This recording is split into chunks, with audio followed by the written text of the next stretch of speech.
Hi everyone, it's time for another edition of Atoms for the Love of Movie Picks. This time we are talking about the movie Wolfcop. Kind of a B-rated horror movie, but yeah, it's still pretty well done. It's from the year 2014. There's not many actors you would probably recognize from this movie. The only one that I personally recognize is an actor by the name of Jonathan Cherry. You may know him. He was in Final Destination 2. He played the character Rory.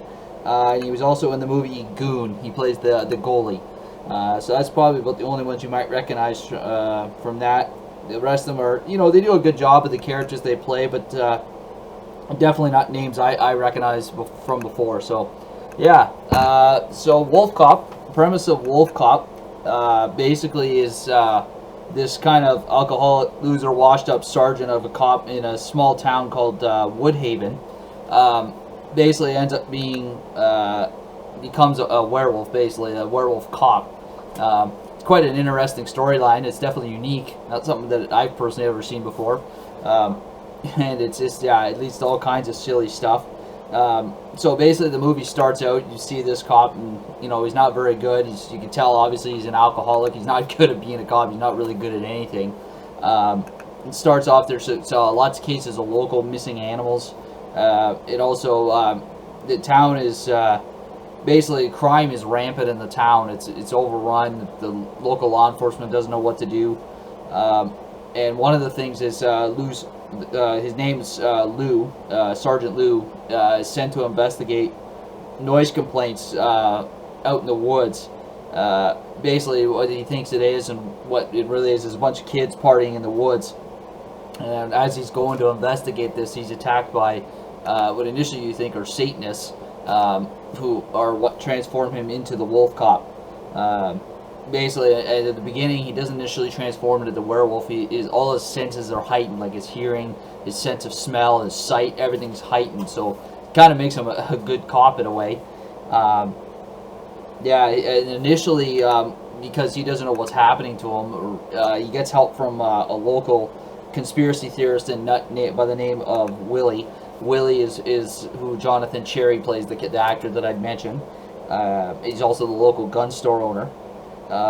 Lou is kind of, part of his problems stem from the fact that his father, who was also a cop in the town, was killed in the line of duty, possibly by a werewolf, when Lou was only 10 years old. Basically, you find out in the movie that actually Lou was changed into a werewolf by these people or creatures known as changelings. Basically, every so often they pick people from the town to turn into werewolves and basically sacrifice during a solar eclipse in order to gain, maintain their power that they have. And yeah, that's the premise of it, how he becomes the wolf cop and kind of what's happening in this town. So yeah, the first time he changes, he ends up, in Willie's house basically, and Willie's trying to kind of explain to him what happened. The second time around, he, kind of has a little more control over his powers.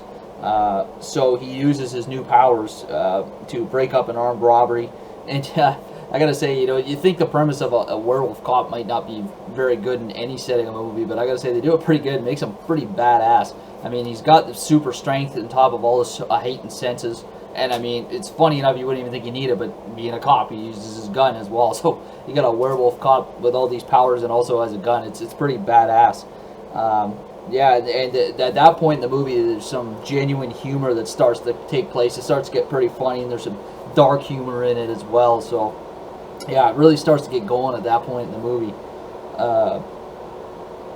And basically, at that point, Lou decides to take on the biggest and baddest local gang. Kind of a strange name. I don't know why they picked this name for him. It's not really intimidating, but they go by the name of the Piggies. Maybe something to do with the wolf and, Big Bad Wolf and the Three Little Pigs. Maybe they kind of tried to tie that in there. I'm not too sure. Basically, the woman that he's really interested in the movie is, her name's Jessica, owns a local bar in town.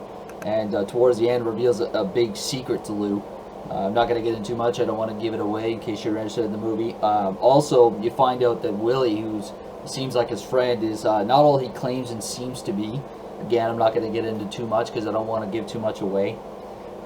You also find out that the mayor, the current mayor of the town, is kind of involved with the whole scheme of what's going on in this movie. Again, I'm not going to reveal too much.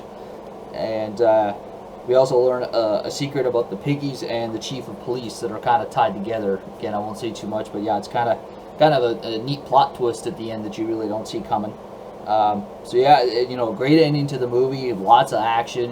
It pretty much is what it is. It's kind of like a B-rated horror movie, but it's well done enough that it's not an awful watch. It's pretty decent movie to watch. I kind of compare it up there, with like almost like an Evil Aliens kind of quality of a picture, except it's obviously made in the States. It wasn't like a foreign film. So yeah, good watch. Highly recommend it. It's definitely an R-rated movie, B or not. It's not something I would recommend for anybody under the age of 18, but definitely a good adult movie to watch. So yeah, highly recommend it. Wolfcop, check it out. The sequel I intend to check out as well. It's called Another Wolfcop. Haven't seen it before, but did definitely want to check it out now that I've seen the first one. And yeah, just one thing that I probably should have said in my intro video that I'm just thinking about now is anybody watching this, if you have any movies you want to ask me about in the comments, what I think of them, if I've seen them, certainly give you my opinion on them. If I haven't seen them, I'll try and give it a watch for you if you want to know my opinion of it. I try to be fair and honest. Most of these videos obviously are ones that I'm recommending that I like. I've certainly seen my fair share of movies that were good as a one-time watch, or that weren't, or movies that I probably would never watch again. But yeah, I'll definitely do my best if you want me to check out any movies or give my opinion on any movies for you. So that's the end of this video. We'll catch you in the next one. Have a good one, folks. Take care. Bye.